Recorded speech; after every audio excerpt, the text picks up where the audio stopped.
Et vous n'avez point reçu un esprit de servitude pour être encore dans la crainte.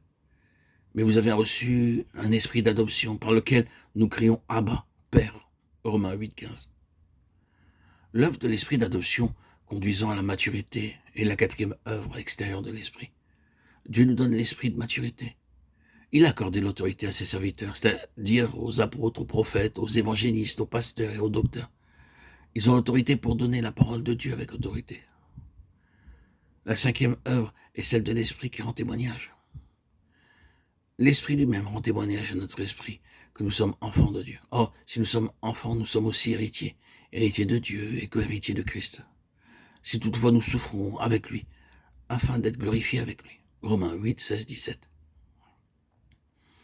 La cinquième œuvre du Saint-Esprit est de m'enseigner la part à l'héritage céleste que me réserve le Seigneur Jésus dans le ciel, car nous sommes co-héritiers et je dois apprendre sur la terre comment y veiller.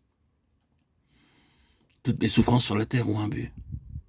M'enseigner, m'éduquer, m'aider, m'exercer à jouir de mon héritage céleste. L'œuvre du Saint-Esprit est de me dire la grandeur de l'héritage que Dieu me réserve dans le ciel. C'est pourquoi nous triomphons dans nos épreuves sans murmurer ni nous plaindre, mais en remerciant Dieu pour les souffrances. Car par ces souffrances, nous sommes qualifiés pour régner avec le Seigneur Jésus dans le ciel.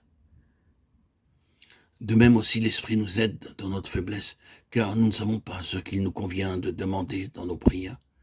Mais l'Esprit lui-même intercède par des soupirs inexprimables. Romains 8, 26. L'œuvre de l'Esprit qui nous aide est la sixième œuvre extérieure du Saint-Esprit. Nous ne savons pas pourquoi prier, mais alors que nous commençons à obéir au Saint-Esprit, il nous rappellera pour qui prier. Nous avons auprès de lui cette assurance que si nous demandons quelque chose selon sa volonté, il nous écoute. 1 Jean 5, 14. Le Saint-Esprit vous rappellera tous les jours pour qui vous devez prier. Il m'a aidé à me souvenir de bien des personnes où qu'elles puissent être et quels que puissent être leurs besoins. La septième œuvre est celle de l'Esprit qui intercède. Et celui qui sonde les cœurs connaît quelle est la pensée de l'Esprit, parce que c'est selon Dieu qu'il intercède en faveur des saints. Romains 8, 27. L'Esprit nous est donné afin que nous sachions intercéder pour tous les saints. Il m'a été souvent rappelé avec un fardeau sur mon cœur d'intercéder pour quelqu'un, et cela signifie persévérance et travail dans la prière. Nous les protégeons par l'intercession, travaillant dans la prière.